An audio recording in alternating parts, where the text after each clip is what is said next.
I see this all the time in toxic divorces. The narcissist suddenly discards their spouse, and everyone assumes the same thing, that they just wanted to leave.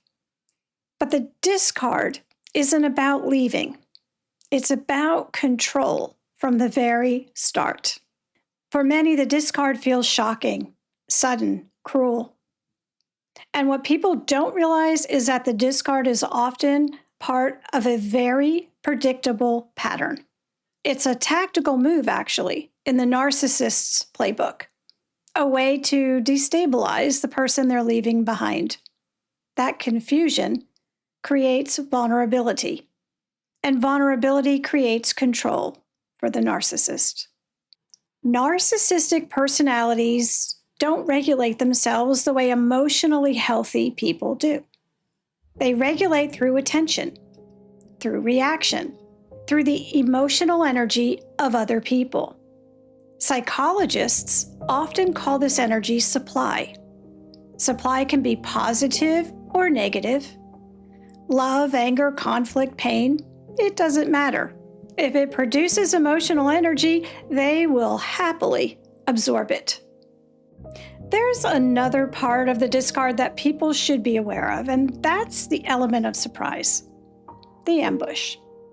For those who have suffered the effects of a discard, it feels like it came out of nowhere, right?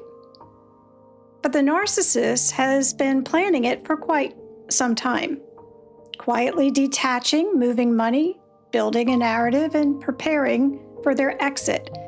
And when the discard finally does happen, the shock is intentional. A destabilized spouse is far easier to control, far easier to manipulate, and far less likely to make clear, strategic decisions in the early stages of a divorce. The narcissist has been preparing for this divorce long before you ever knew the marriage was in any danger. But of course, that was their point.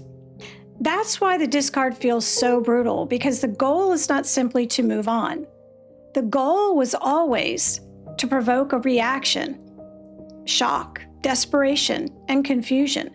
These reactions create the emotional fuel the narcissist is always seeking. You may want to note that this pattern doesn't stop once the relationship ends. No, it continues into the divorce, because divorce creates something the narcissist thrives on: attention, conflict, court battles, financial warfare, and emotional chaos. This is why the best response to a narcissistic discard isn't escalation. It's strategy, quiet strategy, no contact, clear boundaries, a structured divorce plan that removes the emotional fuel they're always looking for. When the reactions disappear, it starves the narcissist of the very oxygen they so completely depend upon. Many people think winning a divorce means defeating the other person, but with a narcissist, the real victory is different. The real victory is refusing to participate in the chaos they create. Preparing your case, staying grounded, and letting the legal process play out without feeding the emotional battle. And today's truth bomb? The discard was never about leaving you. It was about controlling you.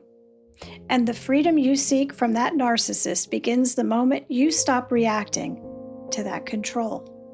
If you're dealing with a toxic divorce right now, structure and preparation matter. I've linked resources and support for you in the comments section below.